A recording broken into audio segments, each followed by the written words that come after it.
ಇಂದು ನಾಡಿನೆಲ್ಲೆಡೆ ಮಕರ ಸಂಕ್ರಾಂತಿ ಹಬ್ಬದ ಸಂಭ್ರಮ.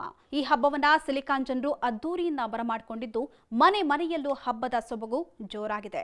ಹೀಗಾಗಿಯೇ ನಗರದ ದೇವಸ್ಥಾನಗಳಲ್ಲಿ ವಿಶೇಷ ಪೂಜೆಗಳನ್ನು ಆಯೋಜಿಸಲಾಗಿತ್ತು.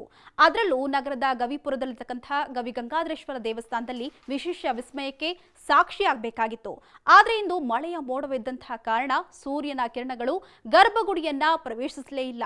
ಹೌದು, ಇಂದು ಬೆಳಗ್ಗೆಯೇ ಗಂಗಾಧರನಿಗೆ ಪಂಚಾಭಿಷೇಕ, ಪುಷ್ಪಾಭಿಷೇಕ, ಮಹಾಮಂಗಳಾರತಿ ಮಾಡಿ ಭಕ್ತಾದಿಗಳಿಗೆ ಮಧ್ಯಾಹ್ನ 1 ಗಂಟೆಯವರೆಗೂ ದೇವರ ದರ್ಶನಕ್ಕೆ ಅವಕಾಶ ಮಾಡಿಕೊಟ್ಟು ನಂತರ ಸೂರ್ಯರಶ್ಮಿ ಇದ್ದಂತಹ ಹಿನ್ನೆಲೆ 2 ಗಂಟೆಗಳ ಕಾಲ ಕ್ಲೋಸ್ ಮಾಡಲಾಗಿತ್ತು.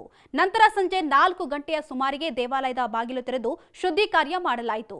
ಇದೇ ವೇಳೆ ಸೂರ್ಯ ದಕ್ಷಿಣ ಪಥದಿಂದ ಉತ್ತರ ಪಥ ಸಂಚಲನ ಮಾಡುವ ವೇಳೆ ಸೂರ್ಯ ಕಿರಣವು ಸಂಜೆ 5:14ರಿಂದ 5:17ವರೆಗೆ ಅಂದ್ರೆ 3 ನಿಮಿಷಗಳ ಕಾಲದ ಸೂರ್ಯರಶ್ಮಿ ಗವಿ ಗಂಗಾಧರನನ್ನ ಸ್ಪರ್ಶಿಸಬೇಕಾಗಿತ್ತು.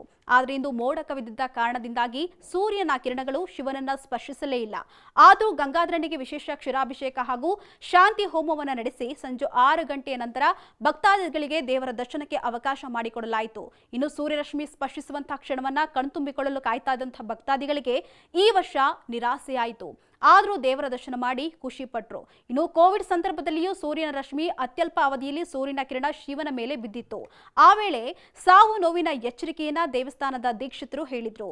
ಈ ಬಾರಿ ಪ್ರಕೃತಿಯ ಕಾರಣದಿಂದಾಗಿ ಸೂರ್ಯನ ರಶ್ಮಿ ಬೀಳದಿದ್ರು ಏನಾದ್ರೂ ಗಂಡಾಂತರ ಕಾದಿದ್ಯಾ ಅನ್ನುವಂತಹ ಭಯ ಭಕ್ತಾದಿಗಳಲ್ಲಿ ಮೂಡಿರೋದು ಮಾತ್ರ ಸುಳ್ಳಲ್ಲ.